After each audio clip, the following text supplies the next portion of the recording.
Hi there, this is Dominic from Porcupine Real Estate, and I'm here today for a spotlight on tiny homes in New Hampshire. We get a lot of questions about tiny homes. People want to experience what that life is like, and for a lot of different reasons. To live simply, to minimalize the amount of stuff you have in your life. Uh, the less space you have, the less stuff that you can accumulate. So it is a nice simplifying way to break through the traditional lifestyle that we're all used to and really get back to what's important to you.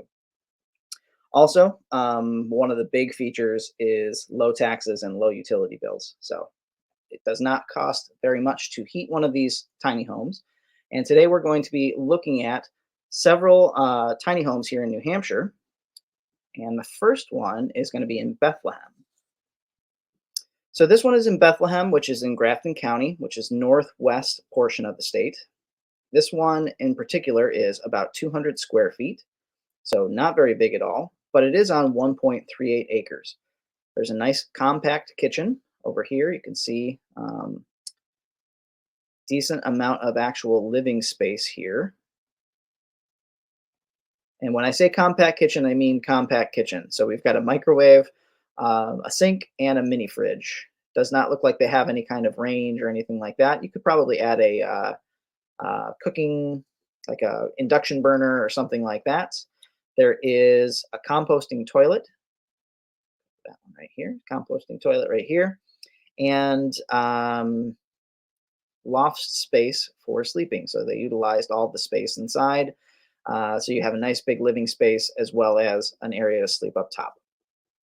There is heat and electricity on this one. So it's not just a cabin. This could be used year round.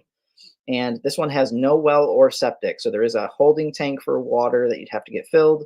And then there is the composting toilet for waste. There is a water collection for brown water, not brown water, gray water. So this one could be a good fit for someone who wants to live very simply. This one would be a great as a rental or a full-time place.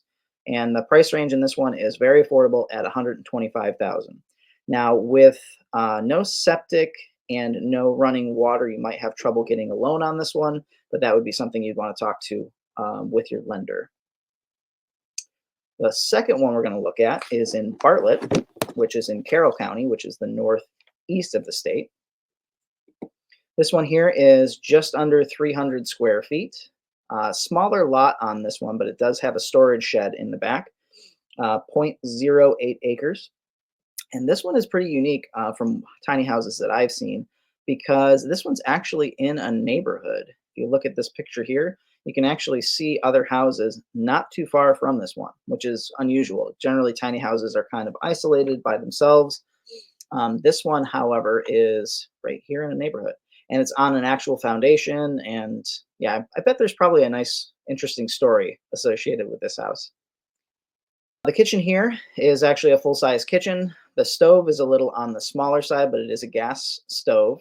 It does have a full-size fridge, nice sink in the back here, and a decent-sized workstation.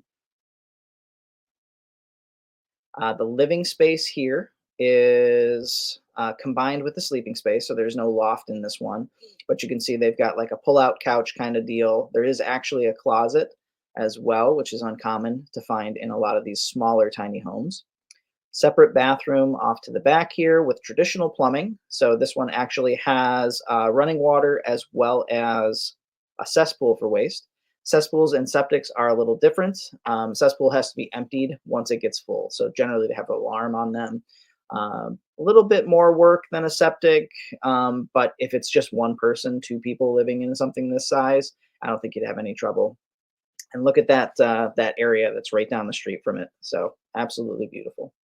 Hiking trails, everything very close by. And this one is very affordable at $199. And as this one is traditional in the sense that it has running water and septic, a version of septic, I think you'd be able to get this one financed fairly easily. So again, all subject to the lender that you're using.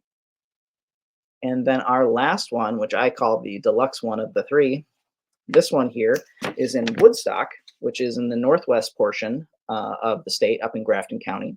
This one's a bit larger. This one is almost just over 650 square feet, 656 square feet. This one is on 3.2 acres. And this one, you can see, has a nice aesthetic from the outside, cedar shakes on the outside, a couple of outbuildings, a nice outdoor sitting area. Yeah, this one looks really nice. We've got a mud room here in the beginning of the house with some storage in the bench there. We've got a wood stove in the main living area with storage for the wood. Beautiful floors all throughout. This one has a full-size kitchen, as you can see here. A little tight, but comparatively, when you're only working with under 700 square feet, it's a pretty good amount of space. It even has a pantry here, which is unusual to see inside a tiny house. Lots of storage, full-size bathroom. And this one, actually, they claim it has 3 bedrooms. So I believe there are 2 bedrooms and then a loft. So lots of space. This one would be great for if you wanted to use it as a rental or even as a year-round living. Like there's lots of space in this one. Traditional plumbing and septic system, and actually public water, which is unusual, but I think it must just be in an area where it's convenient to get it, or they made a mistake on the listing. That's a possibility too. Um, let's see here. What else about this one? Propane heat, as well as the wood heater, as the wood stove, and electricity running to the property as well. And all of this can be yours for just under 300,000 here. Great area, very close to the White Mountains, and would be an awesome home for just about anybody with that amount of room. So if anybody has any questions about any of these properties, or would like to get in touch with me about looking for their own piece of New Hampshire, feel free to reach out to me at Dominic@porcupinerealestate.com, or reach out to me via the website, porcupinerealestate.com, and let me know what you're looking for. I'd love to help you find something here. You have a great day.